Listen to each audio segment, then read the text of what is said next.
dekat kepada Allah dengan mati-mati dalam keadaan jauh kepada Allah. Ini hadirin mereka Allah sebagai selingan tambah, dan saya pikir ini penting juga. Monggo kali tunjuk.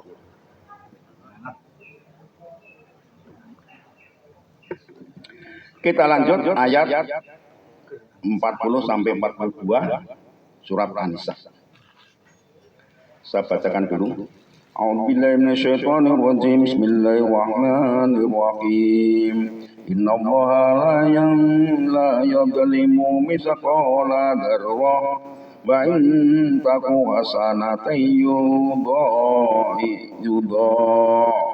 yudha'ifa wa yuti milatunhu ajran 'azima. Fakaifa idza jina min kulli ummatin bi syahidin wa jina bika ala haula'i syahida. Yawma idzi yawaddu alladziina kafaru wa asaw rasula law tusawwa bihimul ard wala yakatumuna allaha haditsa. Sesungguhnya Allah tidak menganiaya seseorang walaupun sebesar dzarrah. Dan jika ada kebajikan sebesar dzarrah, niscaya Allah akan melipat gandakannya dan memberikan dari sisinya pahala yang besar. Maka bagaimanakah halnya orang kafir nanti apabila kami mendatangkan seorang saksi, yaitu Rasul, dari tiap-tiap umat, dan kami mendatangkan kamu Muhammad sebagai saksi atas mereka. Mereka itu sebagai umatmu. Dan hari itu orang-orang kafir dan orang-orang yang mendurhakai Rasul ingin supaya mereka disamaratakan dengan tanah, dan mereka tidak dapat menyembunyikan dari Allah sesuatu kejadian pun. Allah SWT berfirman, memberitakan bahwa Dia tidak menganiaya seorang makhluk pun di hari kiamat nanti barang sebesar biji sawi. Tidak pula barang sebesar dzarrah, melainkan Dia pasti menunaikannya dan melipat gandakannya jika hal itu merupakan amal kebaikan seperti yang disebutkan dalam ayat yang lain, yaitu firman-Nya wa nadha'ul mawazinal qist, kami akan memasang timbangan yang tepat. Al-Anbiya 47.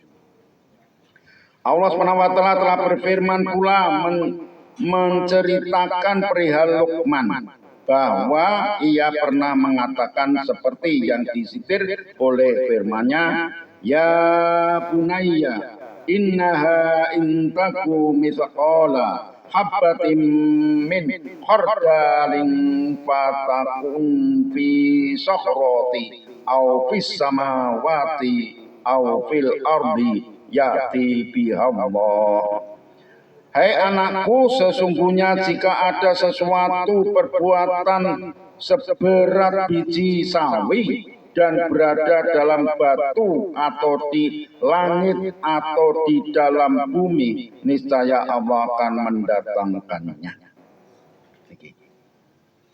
Jadi Bapak dan Saudara, ini adalah bukti keadilan Allah, bukti kasih sayang Allah, bukti kekuasaan Allah. Jadi setiap manusia yang berbuat kebaikan sekecil apapun ada hitungannya. Baik itu orang kafir maupun orang mukmin. Tapi orang kafir berbuat sebaik apapun tetap dihitung dan diberi kebaikan, dibalas oleh Allah Subhanahu wa taala, tapi di dunia. Di akhirat tidak. Bagi orang yang beriman, perbuatan yang sekecil apapun, satu dzarrah, satu biji sawi, Biji sawi iki cilik, mentik, sak tengu. Cara orang Jawa barang berbuat baik sak gedene sak tengu. Cilik meneh ya anak tengu ngono wae. Tengu itu buat demboke ya anak tengu cilik meneh. Tetap diperhatikan oleh Allah Subhanahu wa taala dan perbuatan itu akan dibesarkan dan diganjar berlipat ganda. Iki lawak. Seperti gambaran nggih. Zaman foto-foto zaman dhisik gampang nek contoh. Film itu yang ukuran 2 kali 2 cm. Kuwi nek gur didol ya ora payu. Setelah dibesarkan sekian R. Jadi foto pemandangan yang begitu indah baru ada harganya. Ya, amal kita pun akan dibesarkan oleh Allah Subhanahu wa taala dan dihargai yang berlipat ganda. Malah Luqman mengatakan, Luqman itu bukan nabi ya, itu orang soleh. Amal yang sekecil apapun di dalam batu, dalam kegelapan, Allah tetap tahu. Seperti kekuasaan Allah, itu gambarannya. Kalau ada semut ireng, nyanggon ngisor watu item sing ireng, ditutupi kathok ireng, ana ing wayah peteng, udan deres peteng dedet. Allah tahu semut iki lagi ngopo. Ini. Nah, awake dhewe ra mudeng age ublangan ngene iki wis lali kok. Jejerku sapa no coba.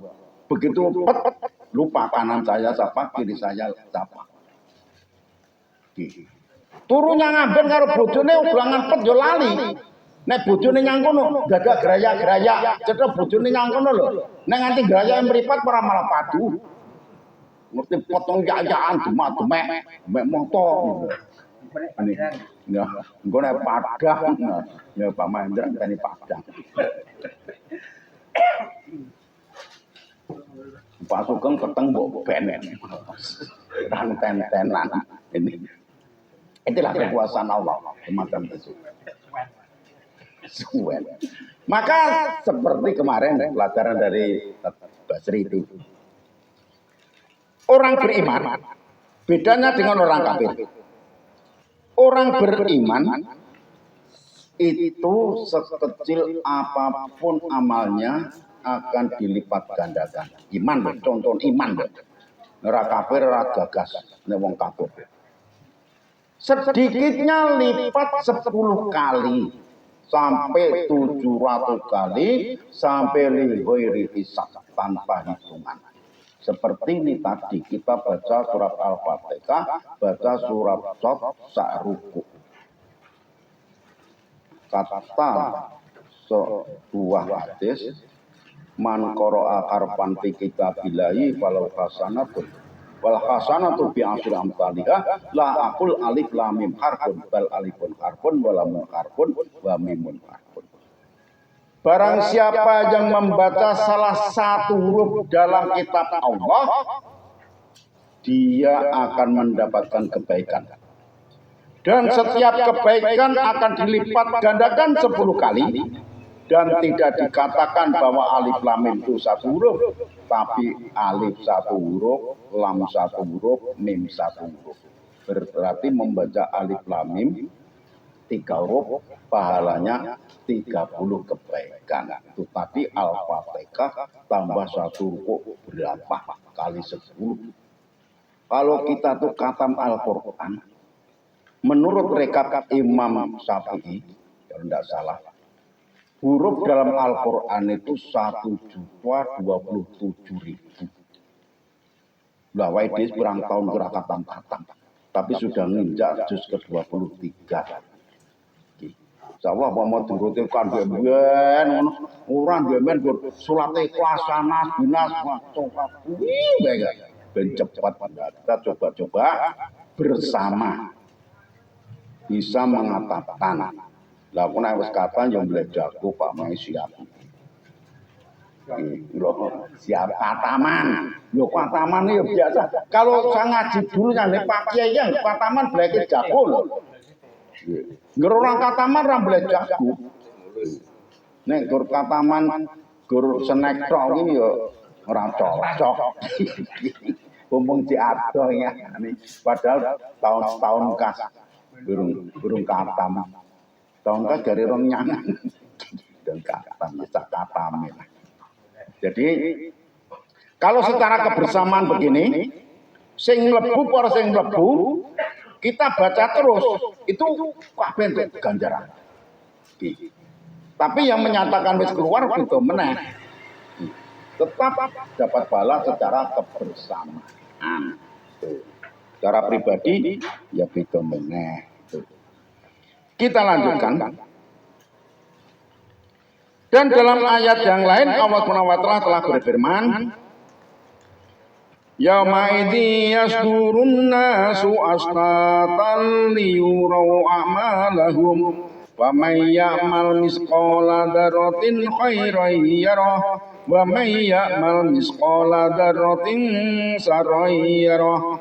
Pada hari itu manusia keluar dari kuburannya dalam keadaan yang bermacam-macam supaya diperlihatkan kepada mereka balasan pekerjaan mereka. Barang siapa yang mengerjakan kebaikan seberat dzarrah pun, niscaya dia akan melihat balasannya. Dan barang siapa yang mengerjakan kejahatan seberat dzarrah pun, niscaya dia akan melihat balasannya pula. Oke. Di dalam kitab Shahihain melalui hadis Zaid ibnu Aslam dari Atha ibnu Yasar dari Abu Sa'id Al-Khudri dari Rasulullah SAW sehubungan dengan hadis syafaat yang cukup panjang. Di dalamnya antara lain disebutkan hal berikut. Fayaqulullahu azza wa jalla irji'u faman wajadtum fi qalbihi mithqala habbati khardalin min iman fa akhrijuhu minan nar. Maka Allah SWT berfirman, kembalilah kalian, maka barang siapa yang kalian jumpai dalam kalbunya iman sebesar biji sawi, keluarkanlah dia oleh kalian dari neraka. Niki para rawuh. Jadi ini kebaikan-kebaikan yang kita punyai atau umat Islam punyai dan keburukan-keburukan yang umat Islam punyai. Jadi namanya orang beriman itu punya kebaikan dan punya keburukan yang disebut pahala dan dosa. Khusus buat orang beriman. Tapi orang kafir tidak ada sing namanya ganjaran, tidak ada sing namanya dosa juga tidak ada. Berbuat baik seperti apapun kebaikannya, paribasane dono dia sedino 10 yuta tidak tercatat pahala. Berdosa setiap hari membunuh orang tidak tercatat dosa. Penak no ya wong kafir, penak. Penake di mana? Ganjaran ra dicatet, dosa ra dicatet. Kok iso penak? Berarti ki wis ora diakoni, kecatet wae ora kok penak piye. Malaikat ora gubris kok. Sebab apa? Fiha khalidina abada, di dalam neraka. Nang neraka tetap. Lah kenapa? Kalau orang sudah ketol nang neraka kok dadak nganggo dihitung, dadak ditimbang, dadak direken amal-amale. Jadi orang yang akan masuk surga bisa dilihat. Pertama, dia itu dihitung amal buruk baiknya. Ditimbang amal baik dan buruknya. Dan diliwatkan ke dalam sirat. Maka orang yang kafir itu masuk neraka tanpa hisab. Nih orang kafir. Orang yang beriman ini yang melalui hisab. Maka sampai orang-orang yang masuk ke neraka tidak punya amal apapun kecuali iman yang sebesar darah, dia itu akan masuk ke neraka, akan masuk ke surga. Maka dalam hal katakan orang yang terakhir keluar dari neraka dan terakhir masuk ke surga ini batuke dicap janamin ex janam. Ini tetap mlebu swarga. Yo aku pilih ku ya, nggih pun mang milih. Kenging mau pun milih pun penak. Iso ngrasake neraka, iso ngrasake swarga. Penak pun. Nggih. Boten napa-napa. Apalagi kita, Allah saja sudah yang ngarep kok. Al-haqqu rabbikum faman syafal yu'min faman syafal yakfur. Kebenaran itu dari Tuhanmu. Kalau mau beriman, berimanlah. Kalau mau kufur, kufurlah. Jadi dari itu Allah itu butuh ibadah kita semua. Kowe ibadah ya karepmu ora karepmu. Allah tidak butuh kepada kebaikan kita. Semua manusia itu ibadah kepada Allah, Allah tidak munggah pangkati. Semua manusia bangkang perintah Allah, Allah tidak turun derajatnya. Jadi derajat Allah itu tidak terpengaruh oleh hambanya. Beda karo penguasa. Ora ana sing milih, ora bakal dadi. Najan to dipilih terus kemaki. Nggih. Ora ana sing milih, ora dadi. Tapi Allah Subhanahu wa taala, iman karepmu ora karepmu terserah. Gone dhewe-dhewe, wong iman yang swarga, wong kafir yang neraka sudah. Terserah mau mana yang akan kamu ikuti. Tapi Allah bijaksana. Kamu iman sebesar darah pun akan diberi oleh Allah. Ini. Maka ada ini ya. Satu kisah. Orang umatnya Nabi Musa merasa dia itu sudah ibadah selama 500 tahun. Delik satu pulau kecil gitu, wes ora ketemu wong, makan apa adanya di situ, minum air di situ, tidak ada lain kecuali ibadah kepada Allah. Mulutnya terjaga, ora tahu ngrasani wong, ora tahu padu karo wong. Urip dhewe. Telinganya terjaga, tidak pernah mendengar kata-kata yang jelek-jelek. Matanya terjaga, tidak pernah melihat saya sepan. Ora tahu jogetan karo ledek saya meneng gawile anu pipine ledek.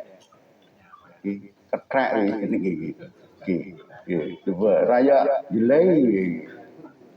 Padahal ku yo pentolane wong lho kowe.